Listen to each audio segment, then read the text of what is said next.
വെറും 6000 പേർക്ക് മാത്രം കളി കണ്ട് ആസ്വദിക്കാൻ പറ്റുന്ന ഒരു ഗ്രൗണ്ടിലാണ് ബാഴ്സലോണ അവരുടെ ആദ്യത്തെ ലാലിഗ ഹോം മാച്ച് കളിക്കാൻ പോകുന്നത്.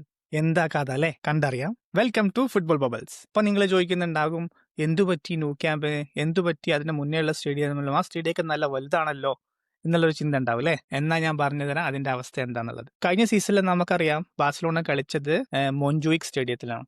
അതായത് അവരുടെ മെയിൻ സ്റ്റേഡിയം ആയിട്ടുള്ള ന്യൂ ക്യാമ്പ്. ആ ന്യൂ ക്യാമ്പിന്റെ പണി നടക്കാൻ നമുക്കറിയാലോ. അപ്പൊ അതുകൊണ്ട് തന്നെ കഴിഞ്ഞ 2 സീസണിലായിട്ട് ബാഴ്സലോണ കളിക്കുന്നത് മോൺജുയിക് സ്റ്റേഡിയത്തിലാണ്. അപ്പോൾ ഇത്തവണ ബാഴ്സലോണ പ്രതീക്ഷിച്ചിരുന്നത് അവരുടെ ഹോം ഗ്രൗണ്ട് ആയിട്ടുള്ള ന്യൂ ക്യാമ്പിൽ ഈ സീസണിലെ ആദ്യത്തെ ഹോം മാച്ച് കളിക്കുക എന്നായിരുന്നു.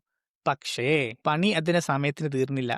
നമ്പർ 1. നമ്പർ 2, ഈ സീസണിൽ ബാഴ്സലോണ പ്രതീക്ഷിച്ചിരുന്നു ന്യൂ ക്യാമ്പിലോട് തിരിച്ചു വരാം, അവിടെ കളി തുടങ്ങാമെന്നെല്ലാം. പക്ഷെ പണി തീരാത്തത് കാരണം, അതുപോലെ തന്നെ ലാലിഗയുടെ ഒഫീഷ്യൽ കമ്മിറ്റിയുടെയും ചില പേപ്പേഴ്സ് എല്ലാം ക്ലിയറൻസ് കിട്ടിയിട്ടില്ല.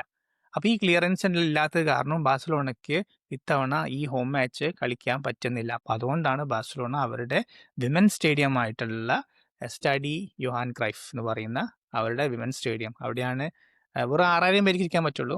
മിനിമം 8000 സീറ്റെങ്കിലും ഒരു ഗ്രൗണ്ടിൽ വേണം. അപ്പോഴാണ് ഒഫീഷ്യലായിട്ട് ലാലിഗയുടെ ഈ ടോപ്പ് ടിയർ മാച്ചുകളെല്ലാം കളിക്കാൻ പാടുള്ളൂ എന്നുള്ള ഒരു നിയമമുണ്ട്. പക്ഷേ ഈ മോൺജുയിക് സ്റ്റേഡിയം, അതായത് കഴിഞ്ഞ സീസണിൽ ബാഴ്സലോണ കളിച്ചുകൊണ്ടിരുന്ന മോൺജുയിക് സ്റ്റേഡിയം ഓൾറെഡി വേറൊരു മ്യൂസിക് കൺസേർട്ട് കാരണം അത് അവിടെ ബുക്കാണ്. അപ്പം അതുകൊണ്ട് തന്നെ ആ ഒരു ഗ്രൗണ്ട് ആ ഒരു സമയത്തിന് ഒരുങ്ങില്ല എന്നുള്ളത് കൊണ്ടും ഒരു ചെറിയൊരു വിട്ടുവീഴ്ച കൊടുത്തതാണ് ഇങ്ങനെ ഈ 6000. അപ്പം അതുകൊണ്ട് തന്നെ കണ്ടറിയണം ആ സ്റ്റേഡിയത്തിലെ പുതിയ വൈബ് എന്തായിരിക്കും എന്നുള്ളത്, ക്രൗഡ് എങ്ങനെയായിരിക്കും ഹാൻഡിൽ ചെയ്യുക ആ സിറ്റുവേഷൻ എന്നെല്ലാം അറിയില്ല. എന്തായാലും ബാഴ്സലോണയ്ക്ക് ഇതൊരു നഷ്ടമാണ്. കാരണം ഇത്രയും മാച്ചുകളിൽ ഇപ്പോൾ ഫുൾ സ്റ്റേഡിയത്തിൽ കളിക്കുകയാണെങ്കിൽ, അതായത് ബാഴ്സലോണ സ്റ്റേഡിയം പണ്ട് 80,000 സീറ്റിനുള്ള സ്റ്റേഡിയം ആയിരുന്നു. 1,50,000 പേർക്ക് ഇരിക്കാൻ പറ്റുന്ന രീതിയിലുള്ള വലിയ സ്റ്റേഡിയമാണ് ഇപ്പോൾ പണിയുന്നത്. അപ്പോൾ ഈ സ്റ്റേഡിയം റെഡി ആയിരുന്നെങ്കിൽ അത്രയും ടിക്കറ്റ് വിറ്റുപോയിരുന്നു, അത്രയും കാശും കിട്ടുമായിരുന്നു. അപ്പോൾ ഗുഡ് ബൈ, വീണ്ടും അടുത്ത വീഡിയോ വരെ.